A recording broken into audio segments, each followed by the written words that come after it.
पड़े संस्कृत अच्छी न काष्ठे विद्यते देवो न पाषाणे न मूढ़मये भाव ही विद्यते देवो भाव सर्वत्र कारण।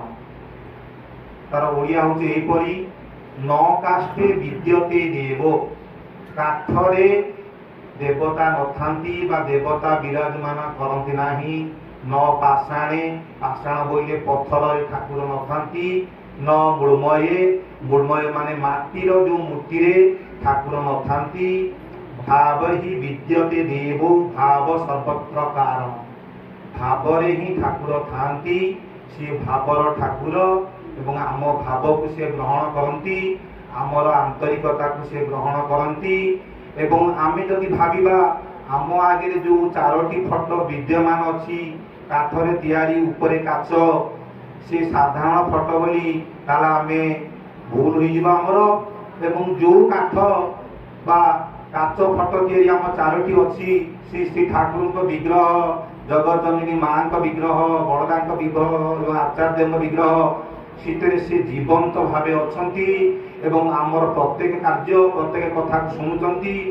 एवं सेइथिपई नारद को थरे विष्णु कहले नाहं तिष्ठामि वैकुंठे योगिनां हृदये च मद्भक्त जत गायन्ति तष्ट तिष्ठामि नारद। ए नारद मु भावुछ कि जो वैकुंठपुर रे लक्ष्मी सहित विलास बेसन थाए ता भी नुह योगी मानक हृदय सब थाए ता भी नुह। मद्भक्त जत गायन्ति मोर भक्त माने जेते बेले मते स्मरण करती मनन करती चिंतन करती मोर कीर्तन करती मो कथा श्रवण करती तत्र तिष्ठामि नारद।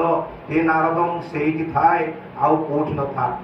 एवं इति राजुनियादि एक सात्विक भक्त कथा कही गले कोपरी भक्त हवा दरकार। एवं ये जगत रे तो आमे सबु कामना वशवर्ती गोटे गोटे मनीष को भल पाए कामना पाई स्वार्थ विषा भल पाई बिना स्वार्थ रे कई क्या पदे कहया नाराज क्या पाख को जीवा नाराज। एवं आमे जदि मनीष को स्वार्थ पाई एते पागल होचे आमे कौन ठाकुर को किंतु रखी भल पाइया। ठाकुर तो सत्संग रे स्पष्ट भाव कहते अर्थ मान जस इत्यादि पाइबा आशारे मते ठाकुर सजाई भक्त हुओ नहीं सावधान हुओ ठकी जीव। तुमर ठाकुर तो जाग्रत नहले केही तुमर केंद्र भी नुहंती ठाकुर भी नुहंती ठाकी देले ताही पाइबो।